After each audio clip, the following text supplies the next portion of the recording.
Once upon a time. These few words have possessed the power to transport us to worlds where shadows dance and ancient tales whisper through the air since time immemorial. They mark the beginning of journeys into the eerie and enchanting realms of fairy tales.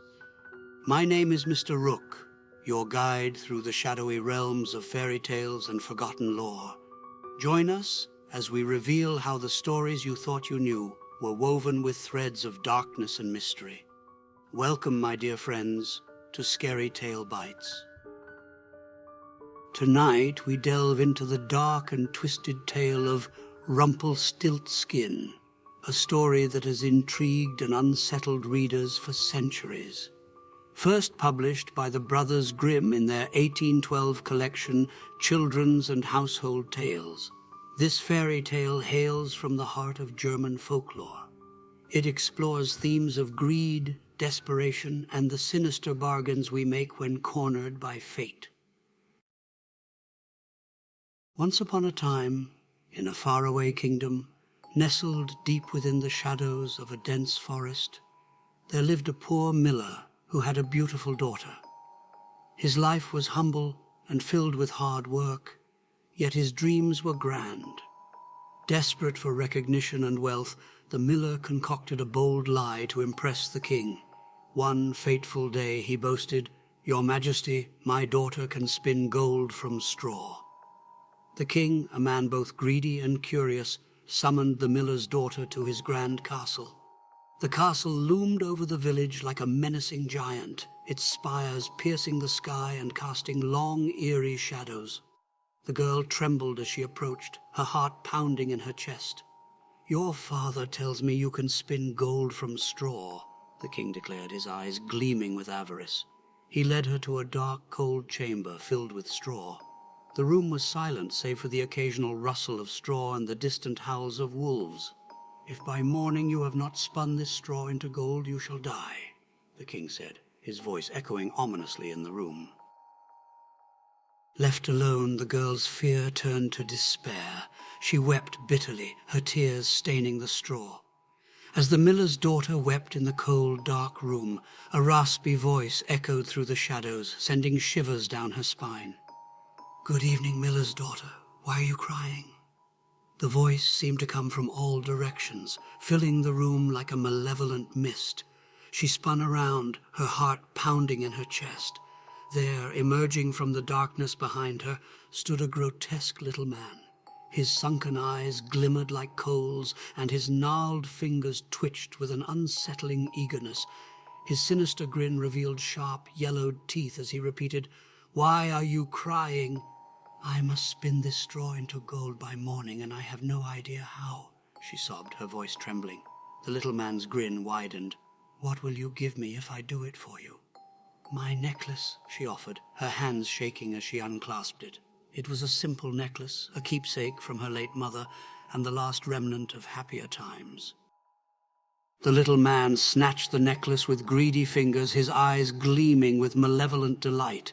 He sat down at the spinning wheel, his movements swift and sure. The wheel began to spin, and the room was filled with an eerie, rhythmic whirring. Whir, whir, whir it went, and by morning all the straw had turned into glistening gold. The king was delighted, but insatiably greedy. He took the girl to a larger, more desolate room filled with even more straw. The air was thick with the scent of dust and decay. "Spin this straw into gold by morning, or you shall die," he commanded, his voice colder than the stone walls around them. Once again the girl wept. The little man appeared, materializing out of the shadows like a wraith. "What will you give me if I spin this straw into gold?" he asked, his voice dripping with malice.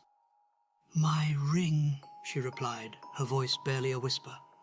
The ring was a modest band, a gift from her father, now a symbol of her growing desperation. The little man's eyes glittered with dark amusement as he took the ring. He began to spin, and once more the room was filled with the haunting sound of the wheel. Whir, whir, whir it went, and by morning all the straw had turned into piles of golden thread. Still not satisfied, the king took the girl to the largest room of all, a vast, cavernous space filled with straw. The air was damp and heavy. the silence oppressive. "If you can spin this straw into gold by morning, you shall become my queen," he declared, his voice echoing ominously. The girl's despair knew no bounds. As the little man emerged from the shadows once more, the flickering candlelight cast grotesque shapes across his twisted features, making the air grow colder and the darkness seem deeper. "What will you give me if I spin this straw into gold?" he demanded, his eyes boring into hers. "I have nothing left to give," she cried, her voice choked with sobs. "Promise me your firstborn child when you become queen," he said, his grin stretching impossibly wide, his teeth gleaming in the dim light. Desperate and with no other options, the girl agreed. The little man set to work, and the wheel began to spin once more. Whir, whir, whir it went, filling the room with its eerie sound. By morning the straw had all turned to gold, and the king married the miller's daughter, making her his queen. A year passed, and the queen gave birth to a beautiful child. She had almost forgotten her dreadful promise until one dark night the little man appeared in her chamber, his eyes glowing with an unholy light. "Give me what you promised," he hissed, his voice like the rustle of dead leaves. The queen was horrified.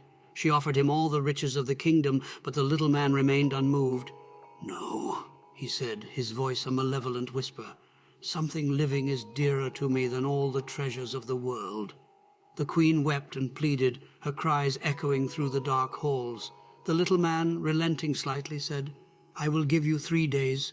If by then you can guess my name, you may keep your child." The queen sent messengers far and wide to gather names. On the first day, she tried every name she knew, but each time the little man replied with a malicious grin, "That is not my name." On the second day, she sent messengers to inquire about unusual names. She tried roast ribs, sheepshanks, spindleshanks, but each time the little man replied the same, "That is not my name." On the third day, a messenger returned with a story. "As I walked through the forest, I came across a small house. In front of it, a grotesque little man with sunken eyes and gnarled fingers danced around a crackling fire, his eerie voice singing, 'Today do I bake, tomorrow I brew, the day after that the queen's child comes in, and oh, I'm glad that nobody knew that the name I am called is Rumpelstiltskin.'" When the little man returned that evening, the queen pretended to guess his name. "Is your name Conrad?" she asked. "No," he replied. "Is it Harry?" she inquired. "No," he said. "Only one guess remains." His mouth salivated in anticipation. "Then perhaps your name is Rumpelstiltskin?"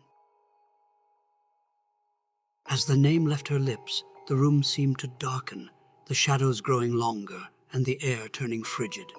The flickering candlelight struggled against the encroaching darkness, casting eerie, wavering shapes on the walls. An oppressive silence fell, broken only by the queen's racing heartbeat. "The devil told you that! The devil told you that!" he screamed, his face contorting in rage. In his fury, he stamped his foot so hard it sank into the ground. He then grabbed his other foot and tore himself in two, a final, horrible act of self-destruction, and that was the end of him. And so, the queen kept her child, and they lived happily ever after, the dark memories of Rumpelstiltskin fading like a bad dream, though the echoes of his spindle wheel, that haunting whir, whir, whir, seemed to linger amongst the shadows of the castle, a grim reminder of the price of desperation and deceit. My dear friends, our tale for this evening has come to an end. Thank you for joining us on SkaryTale Bites. Don't forget to leave a like, share, and subscribe to SkaryTales. We're a small channel, but with your help, we'll continue to grow. Until next time, remember that nights through dreams tell the myths forgotten by the day. Sleep well and good night.